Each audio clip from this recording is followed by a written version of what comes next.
14 pounds, 1 ounce. 23 3/4 inches. The hardest part was handing him over and watching him walk away. We were kind of relieved knowing that it was going to be over. First day when he was born, his pediatrician found it.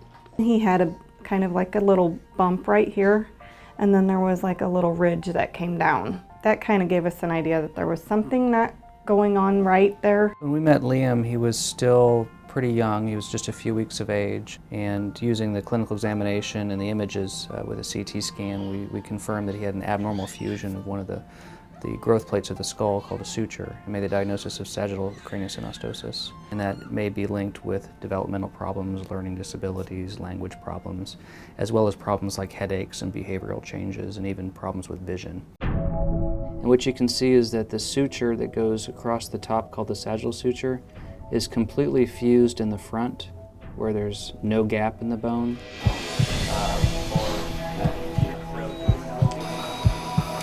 It was pretty stressful at first, just knowing that your little one had to go into surgery and have his head operated on. They were presented both the option of a standard open correction, which would be a single operation, go home 3 or 4 days later, and not require a multitude of postoperative visits. They elected to proceed with the minimally invasive approach, which is the ECR, or endoscopic craniosynostosis repair. With the endoscopic operation, it's 2 small incisions, something that's usually very well hidden in the ear. There's no ICU, and you just go home the next day. The goal is to relieve the fused suture at the center, remove it.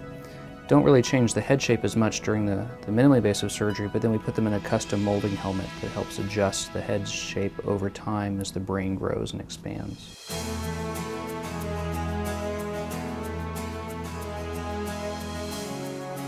And it went really quick, and he was perfectly fine the next day. He's doing good. Scars look really good. He healed pretty quickly, no swelling and no bruising. Liam looks very good. You know, he's only 4 weeks out from his operation, and clearly he's growing quickly. So he started off with a width to length ratio of 64, and normal is 75 to 80, and he's already at 74 at just 4 weeks. Sometimes they ask us, like, what would you do? And you know, we've had numerous studies from here now. Outcomes are the same. I mean, the outcome like the need for more operations and the actual head shape.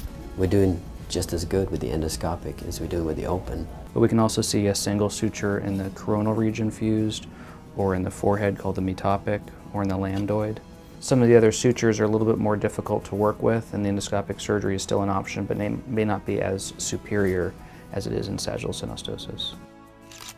After he had surgery, he started the smiling all the time, and now he likes it when you talk to him. You build a bond. This child is gonna grow, and we get to see the child until they're like 18 years of age in our clinic. My full expectation for him is to live a normal life, to fit in with the rest of the peers, and to have normal development.